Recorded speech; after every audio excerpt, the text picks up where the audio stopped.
Hi friends, எல்லோரும் எப்படி இருக்கீங்க? சவுதி அரேபியாவுடைய முக்கியமான அறிவிப்பு, முக்கியமான செய்திகள்லாம் நம்ம பார்க்கலாம். அதற்கு முன்னாடி, அதாவது இப்போ நீங்கள் சவுதி அரேபியாவிலேருந்து வேலை பார்க்குறீங்க, நீங்கள் ரீஎன்ட்ரி விசாவில் போகிறவங்களா இருந்தாலும் சரி, இல்லை எக்ஸிட்டில் போகிறவங்களா இருந்தாலும் சரி, உங்கள் மேலே எந்த ஒரு வயலேஷன் அபராத தொகைகள் இல்லாத மாதிரி பார்த்துக்கோங்க. இப்போ நீங்கள் ரீஎன்ட்ரி விசாவில் கூட போகிறவங்களா இருந்தால் கூட உங்கள் மேலே ஏதாவது வயலேஷன் அபராத தொகைகள் இருந்தால் விமான நிலையத்தில் உங்களுக்கு பிரச்சனை ஏற்படும். அதாவது அலோவ் பண்ண மாட்டாங்க. அதனால் உங்கள் மேலே ஏதாவது அபராத தொகைகள், வயலேஷன்ஸ், ஏதாவது ஃபைன் ஏதாவது இருந்ததுன்னா அதை நீங்கள் சவுதியில் இருக்கும் பொழுதே அதை கிளியர் செய்கிறது தான் நல்லது அப்படின்றத நீங்கள் தெரிஞ்சுக்கோங்க.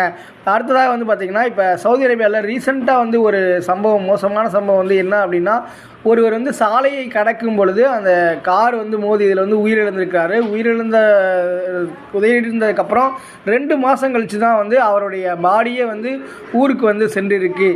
அது உண்மையே ஒரு வருத்தத்துக்குரிய சம்பவம் தான். ஏன்னா நீங்கள் இப்போ சாலையை கடக்கும் பொழுது எப்பயுமே கவனமாக செல்வது தான் நல்லது. சவுதி அரேபியாவில் சாலையை கடக்கும் பொழுது கார் மோதி இறந்திருக்கிறாரு அப்படின்ற ஒரு சம்பவம் மிகவும் ஒரு அதிர்ச்சியை ஏற்படுத்தியுள்ளது. 2 மாதங்களுக்கு பிறகு தான் அவரது உடல் வீட்டுக்கு அனுப்பப்பட்டிருக்கிறது அப்படின்றத நீங்கள் தெரிஞ்சுக்கோங்க. அடுத்ததாக பார்த்திங்கன்னா, சவுதி அரேபியாவில் பார்த்திங்கன்னா ஒரு முக்கியமான அறிவிப்பு அறிவிச்சிருக்கிறாங்க. அதாவது இப்போ சவுதியில் சக பணியாளர்களுக்கு உதவி செய்யாதீர்கள். இது போன்ற உதவி செய்து மோசடி செய்து ஒரு 3 மாத சிறை தண்டனையும் 30,000 சவுதி ரியால் அபராதத்திற்கும் உட்படுகிறார்கள். இது ஏன்னா, இப்போ ஒருத்தர் உங்கள் ஃப்ரெண்டு ஆஃபீஸ்க்கு இன்றைக்கி வந்திருக்க மாட்டார். ஆனால் அவருக்கு பதிலாக நீங்கள் ப்ரெசண்ட்டு அந்த ரெஜிஸ்டரில் அவருக்கு பதிலாக நீங்கள் என்ட்ரி ஆகிறது, ஆள் மாறாட்டம் செய்வது, அவருக்கு பதிலாக பஞ்சிங் பண்ணுறது.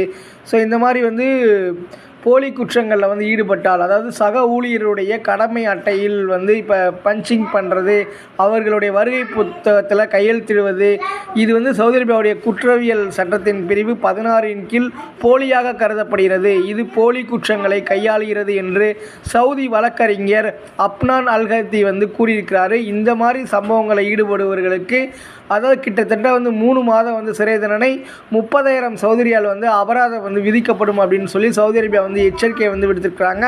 அடுத்ததாக பார்த்திங்கன்னா, சவுதி அரேபியாவில் விமான நிறுவனங்களுக்கு எதிராக மட்டுமே கிட்டத்தட்ட 1308 புகார்கள் வந்திருக்கிறது. இதில் குறைந்தபட்சம் புகார்கள் ஃப்ளைனாஸ் விமான நிறுவனத்தில் வந்திருக்கு.